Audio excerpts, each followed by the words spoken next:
Hello and welcome to the Third Sector podcast. I'm Lucinda Rouse. And I'm Andy Ricketts. Each week we bring you half an hour of discussion and debate about the important goings-on in the charity world. And this week we'll be talking about recent trends in individual giving and how charities might respond. Later in Charity Changed My Life, we'll be hearing a story from Martin House Children's Hospice. Now, if you were expecting to hear about funding for small charities in this episode, as I promised you would last week, then I'm afraid there has been a small change of plan, and that will now be coming up later this month. But this week's topic is by no means unrelated, and that is the state of individual charitable giving. A record amount of money was donated to charities in 2023, but the number of people giving fell. Charities are now relying on a dwindling group of regular givers. That's according to the UK Giving Report by the Charities Aid Foundation, which was published last week and surveyed 13,000 people. So in 2023, £13.9 billion was donated to charities by members of the public, which, if my maths is correct, represents a 9% increase on 2022 giving and almost a third on the 2021 figures. The mean monthly donation was £65, up from £60 in 2022. But what is concerning is that the median donation has remained at £20 for the past 7 years. So a £20 monthly donation is the median amount. And another interesting finding was that people living in the less affluent areas of the United Kingdom are the most generous as a proportion of their average income. So those are just the high-level findings. And Andy, I know that you have been speaking to a number of charities for their reaction to this report. Yeah, that's right. I've been working on a long read for the website that will be published later today as we come out. And I've been speaking to a few of the larger fundraising charities to find out what their experience is of individual giving. And as you might expect, maybe it's been quite a mixed picture in terms of what charities have been reporting. So Crisis, for example, the homelessness charity, which is a really big fundraising operation, they said that fewer people have been able to donate because of the cost of living crisis, and those that can are donating smaller amounts, which sounds really worrying when they're kind of seeing smaller donations from fewer people. Cancer Research said that they're having to spend more to attract the same level of donations. That's all tied in with inflation and how the costs for charities are going up. And they're finding that actually attracting the same level of donations that they were before is now more expensive. But they did say that those that do give are giving more. So they're seeing a slightly more positive picture than Crisis. The RSPCA, animal charity, obviously said that fundraising had remained stable, but then some of that they attributed to new partnerships rather than particularly individual giving. The charity that really seemed to be bucking the trend is Islamic Relief UK, which says that it had seen a 35% increase in overall restricted income in 2023 compared with the previous year, and also the number of regular donors that it had gone up. Wow.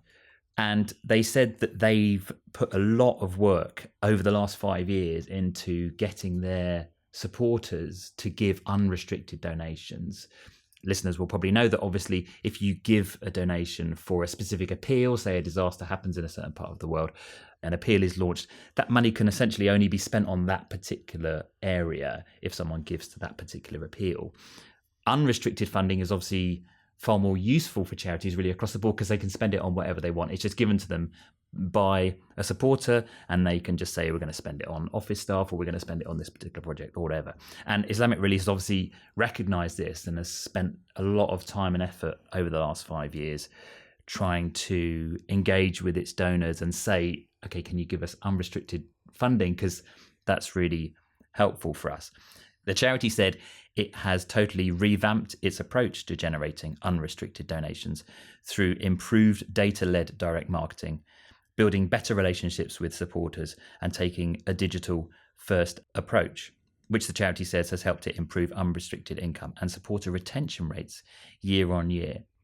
That is really interesting, particularly when we had the news also this week, I believe, of Tear Fund announcing that they were going to be getting rid, very sadly, of their policy team exactly for this reason, because although they had record fundraising numbers last year, that was all linked to specific appeals, or for the most part was linked to specific appeals, and they just haven't received enough unrestricted funding to be able to keep one of these, I would say, very important teams within the organisation. Yeah, absolutely. And I think that's a fairly typical picture across a lot of charities. Unrestricted income is becoming harder to come by. Well, I would just like to bring into the conversation at this point our guest for this week. So we're delighted to be joined by Philippa Cornish from the Charities Aid Foundation, the organisation which put together the UK Giving Report, to discuss these top-level findings in a little bit more detail and hopefully help answer how do charities best respond to these findings. Philippa is the head of clients at CAF. Thank you so much for joining us today. Thanks for having me, Lucinda. Good to be here. So what, in CAF's opinion, is driving the overall increase in donations in terms of value? I think, as you said in your introduction, what we have seen is that we are increasingly reliant on a smaller population of donors giving more. And from talking to some of the donors that we work with, we know that individuals who are very plugged into their local environment, who have a keen eye on what's going on, have potentially added to their regular giving, where they maybe support some of the larger charities, and supplemented that with some donations to more local causes. So we saw a lot of money going to food banks, which is obviously not surprising, but not very good to see in such a challenging environment, and also warmth banks as well. So I think for individuals where giving is just essential to them, they have almost picked up some slack where maybe people have stopped giving and have increased and added to the causes they support. Your chief executive, Neil Hislop, has called for more widespread and sustainable culture of giving. How can this be cultivated? I think there's lots that can be done, and it's really a collaboration. The report includes some recommendations for 3 key audiences. So CAF works quite closely with the government to try and work with them to shape a bit of a national strategy for philanthropy and giving. So that's incentivizing matching, that's working in localized areas on projects that are a bit more specific and targeted, and working with other sector players to kind of amplify that message. We also have some advice for the donors that we work with. So you had a good conversation there about the importance of unrestricted giving, which is obviously something that CAF absolutely advocates for with all the donors that we work with, be they individuals or, where they can, businesses as well. And so asking donors to consider funding those essential core costs is so important. We have one client that we worked with that recently funded the payroll for a charity that they supported for a couple of months and made that as an unrestricted donation because they knew that's where the need was. I also think asking donors to reflect on their donations, and a lot of people give regularly and that they sign up and that happens for a long time, and obviously external factors change, maybe their own financial position, but also inflation has an impact. And so where people can, asking them to reflect and review their regular giving and maybe increase it where that's possible.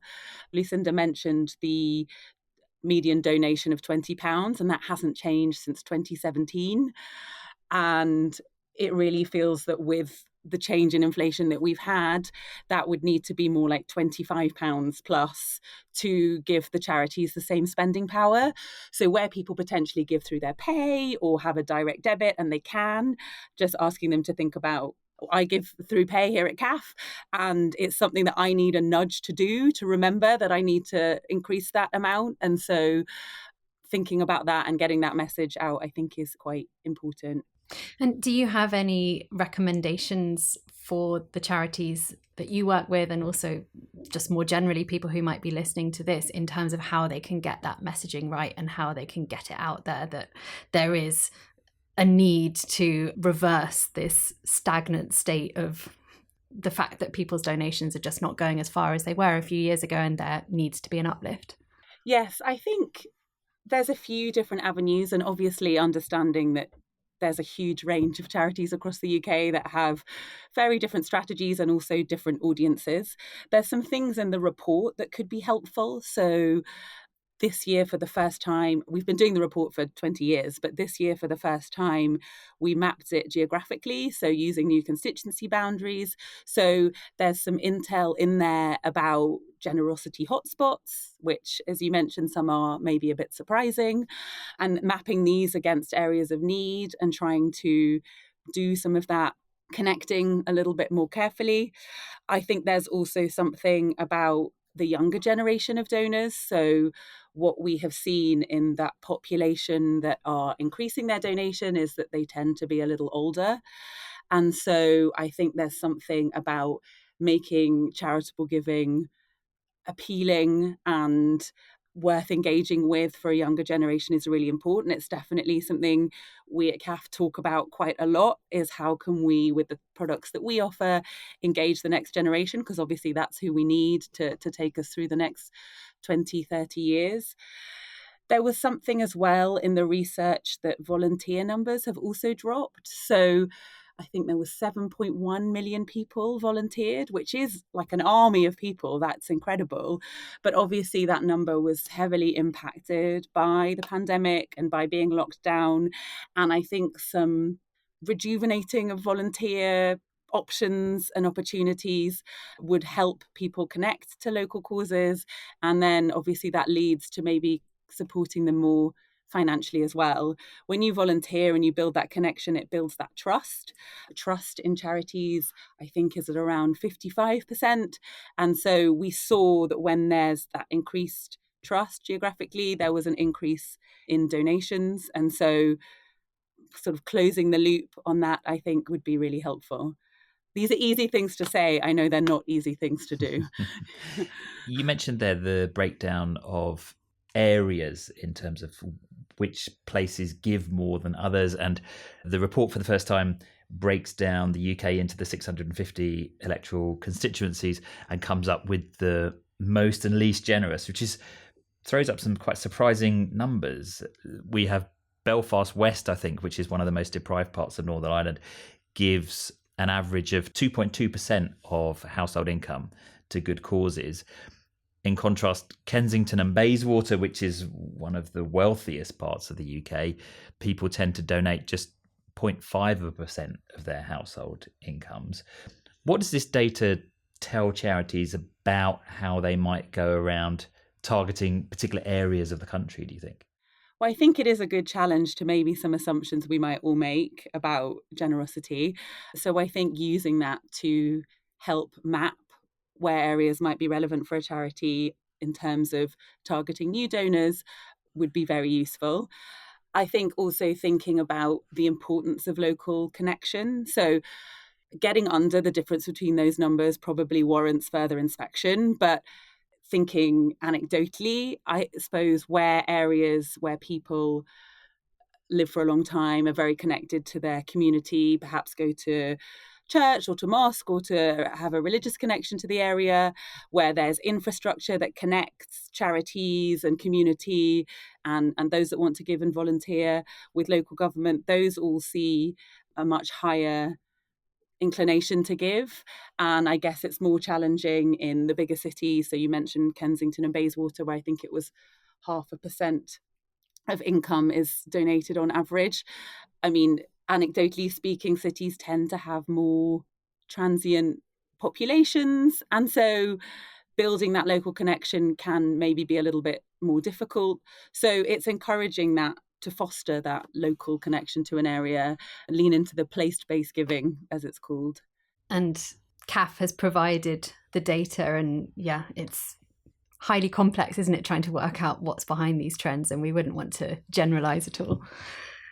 So thinking specifically about younger generations, noting that the pool is shrinking and getting older, and also looking at dwindling volunteer numbers, obviously getting younger people more bought into the idea of charitable giving and contributing to charitable work in other ways is the way forward. Charities really need to be working hard in this area. What is your advice with the work that you've been doing with charities in terms of how they can become more appealing to younger people in this country? What a good question. I think if I had the real answer to that, it would really help us all. There's so much research out there about the generational differences. And I think when we think of a generation that has been impacted by the pandemic and in lockdown in the way that they have for quite formative years, it's quite difficult to think about how we maybe reconnect them from a world online to a world offline, and thinking about the community around them. At CAF, we have some services for charities which include the more advice-led. So we have a consultancy service that works with charities about diversifying their income and different fundraising strategies that might work on more getting into those more targeted audiences. But also we have a fundraising service as well that charities can use to collect online donations. And I think making that as easy and as straightforward as possible is obviously really important. So thinking about how funds are collected, being contactless, moving away from the reliance on cash, and thinking about how that maps across the generations is probably a good way to start.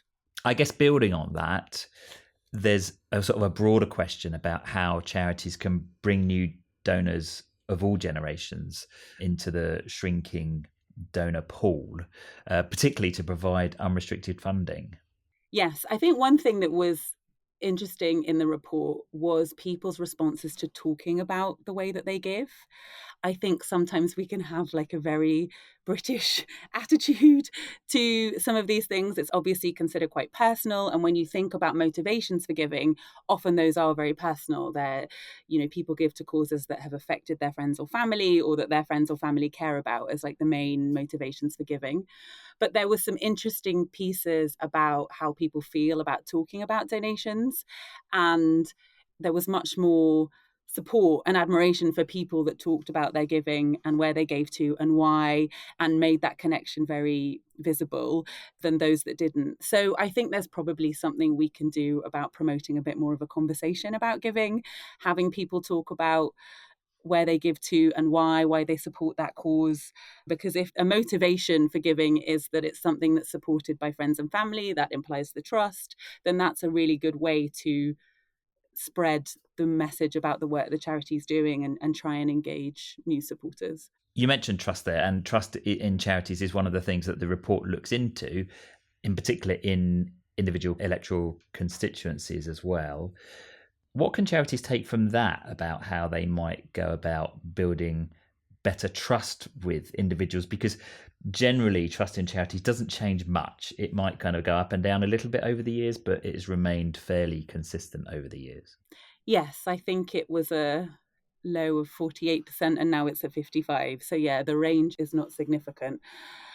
I think that's probably where the challenge is slightly different if you're a large charity versus a small charity, and your idea of trust and what that means is kind of different. When you're a large charity, you have the brand awareness and you're well known, and they're often seen as these large organizations with a lot of power and potential. And then when you're a small organization, you have that local connection. You might know somebody that works there. You might actually see the evidence of the service around you that the charity is providing. And so those are two kind of different trust conversations to tackle that probably, and I'm simplifying that there's just a big charity and a small charity. Obviously, there's a huge range within that. But the aspect of trust is slightly nuanced, I think, probably depending on who your supporter base is. So when there is a story in the headlines that causes trust to dip, that tends to, I think, impact the larger charities a little more. And so I think talking frankly about the need for core cost support and unrestricted funding, no matter what the size of the charity, is really important to just help the wider population understand like why a charity is so different from an organization and why we can't expect charities to provide and sustain a society that has had so many challenges thrown at it without adequate funding. I think the TED Talk by Dan Pallotta is so interesting on that for the uninitiated potentially to check out, and about being upfront about that actually builds and engenders trust. So interesting. And like, we're talking about such massive issues.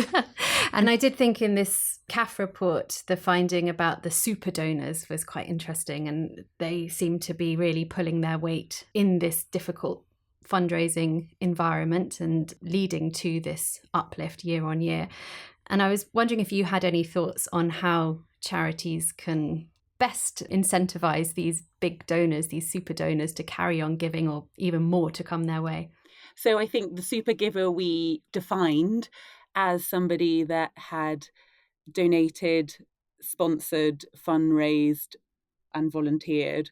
So had kind of ticked all the boxes of support for a charity, and really had showed up for a cause that was important to them.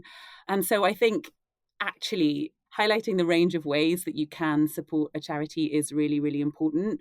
We are obviously in a cost of living crisis, and there is endless research that shows how that's impacting household budgets and how people are reconsidering how they manage their outgoings. And so obviously for some people it's a very real, stark reality that they can't continue to do everything they used to. But there's also a way to donate goods and services. There's a way to volunteer. You can maybe give your time rather than just funding. And I think that building those bridges and those connections with individuals when it's not just about giving is also really important, and will help grow that population that sees the different ways that they can support, and hopefully grow that 1 million population of super givers that we have in the country that are really incredible. I also, it's like a very simple thing to say, but the act of just saying thank you and acknowledging the donors that you have, and being able to maybe see those super givers within the data that you have, and be able to acknowledge them is really valuable. Everybody likes to be thanked, and so finding a way to potentially manage them and care for them slightly differently would also encourage them then to do the talking about it and grow the population as well. And obviously charities broadly want to grow their supporter base as best they can. But obviously if we are seeing fewer people give more, does that suggest that there might actually be another kind of field that could be harvested quite fruitfully from those people who are prepared to support more and who are prepared to give more? And how might charities take advantage of that? Yes, there's 69% of people, I think, said that they were not considering reviewing, cancelling or amending the donations that they already did. So there's quite a significant population of people that are quite steadfast in their support. And so I think with the ask phrased rightly about understanding different circumstances but where people can, I think definitely asking for increases is fair. We work with a lot of high net worth clients and a lot of corporate clients as well. And so the message that we like to share with them is where you can do. So where you can give more, do that. It's like the simplest conversation to have. And so I definitely think there's value in doing that. And it's the inflation point. Some people maybe haven't even thought, oh, that £20 that I gave 10 years ago, I could maybe afford to up that, or recognise that it needs upping just because it's worth less. And so just having that reflection and maybe making that easy to action is a really great thing to do. There was something interesting in this banknote denomination obsession that we have. So even though cash giving is really on the decline and a lot more is obviously digital, we as a population are quite stuck on like a £5, £10, £20 amount. And so you don't have to think, oh, I give 20, you can only up it to 25 or 30. You can up it by £2. There's just any kind of increase, I think, is valuable when you then are able to roll that out at any kind of scale. So much food for thought there. Philippa Cornish from CAF, thank you so much for joining us. Thank you for having me. Now we move on to Charity Changed My Life, in which we bring you the stories of people whose lives have been transformed for the better thanks to the work of charities. This week we'll hear from a family who has benefited from the services of Martin House Hospice in Boston Spa, just outside Leeds. My name's Bethany, and I first got in touch with Martin House through Leeds Hospital. I have 3 children, and my youngest son was born in 2020. Thomas has got a rare genetic condition called ATRX syndrome. So he's nearly 4 years old now, but he cannot sit up on his own. He can't talk or communicate. He needs oxygen and a ventilator at night to help him breathe. And he can't eat food orally, so he's fed through a tube into his stomach. But having said that, he is a very, very lovely little boy and full of the joys of life. To put it really simply, we couldn't manage our life without the support of Martin House. They're like a lifeline to us. Obviously, when somebody first says we're going to refer you to a children's hospice, you just automatically assume end of life care. But once you go there and you start to spend some time there, you realise that it's much, much more than end of life. For our family, it's just absolutely a place of support, a place of care. So Thomas gets some respite stays, so we can take him to Martin House, and either we can stay with him as a family or we can just leave him there, safe in the knowledge that he's getting the expert care that he needs.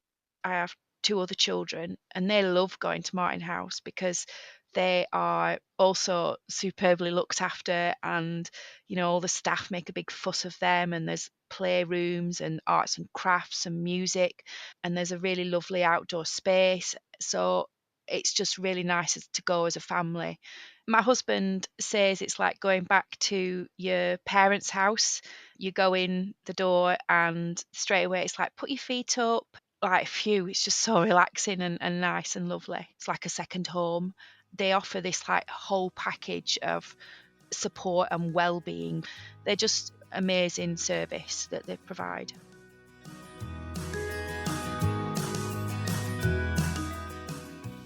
That was Bethany, whose family has received support from Martin House Children's Hospice. If you would like your organisation to be featured in Charity Changed My Life, we'd love to hear from you. All it takes is a short voice message from someone who has benefited from your services. You can find details of how to get in touch in the show notes to this episode. And that's it for this week. Next week, we'll be learning about organisational trauma affecting charity and humanitarian workers and how it can be addressed at both an individual and an organisational level. But for now, thank you to our guest, Philippa Cornish, and our producers, Inga Marsden and Nav Pal.